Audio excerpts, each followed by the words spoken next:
Hello, I'm Nicola Skinner and I'm standing here in Waterstones in Piccadilly. I'm here to talk about the 3 books that I read and loved as a child, which influenced me in turn to write my first children's book, Bloom.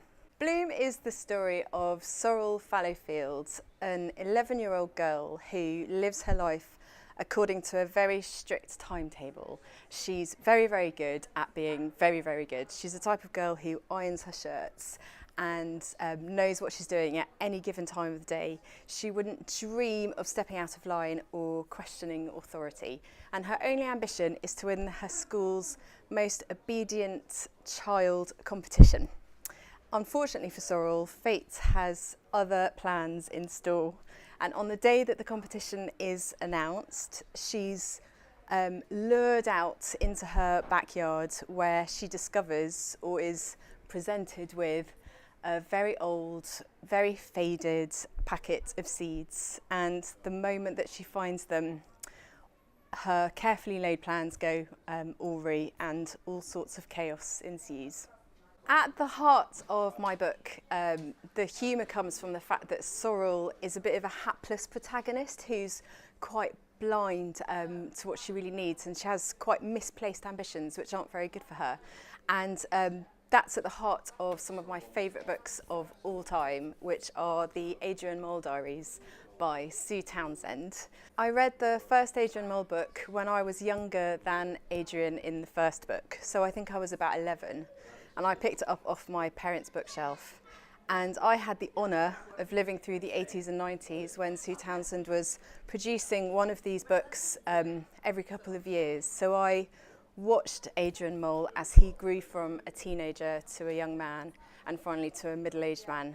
Through the 8 diaries, we see him trying and failing again and again, not just in his professional life. He's desperate to become an author, but also in his romantic and personal life.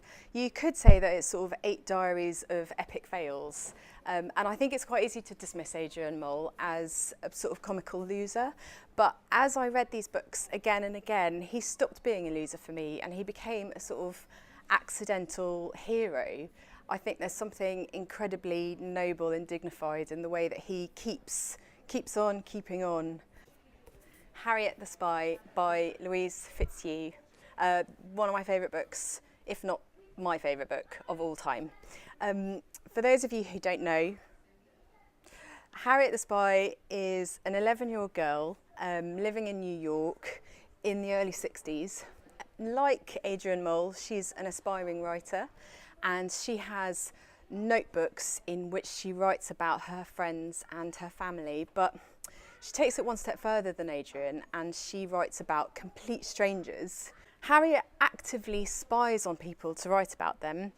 She hides under windowsills, she climbs up to the top of buildings and peers through skylights, and in one amazing scene she actually hides in a dumbwaiter, which is one of those lifts that goes between floors for food. She curls up in there to spy on a woman.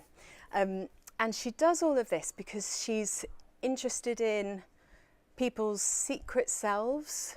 So she recognises that people are different when they're by themselves at home and they don't think that they're being observed.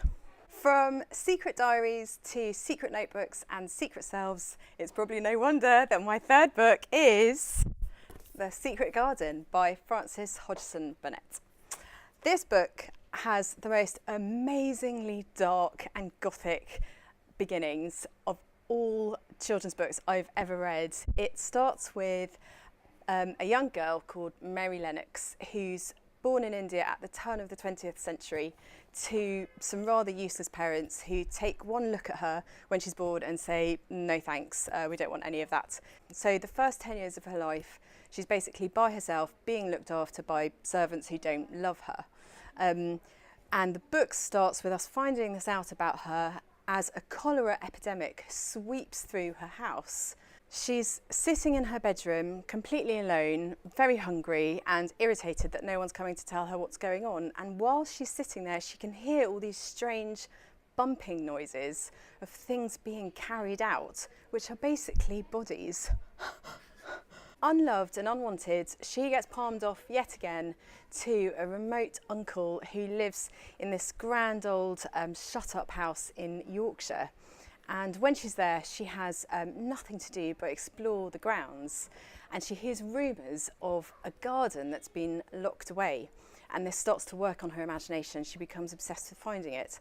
And those few chapters leading up to her finding the key and unlocking the door, even though I know what's going to happen, I'm still in a state of sort of painful anticipation, urging her on to find it. And I think that is the sign of really magical writing. Burnett's vision of nature I find really radical and inspiring. She's very careful to have the central characters describe to each other how the garden that they're looking after must never be too tidy, must never be too spick and span, and can't be clipped.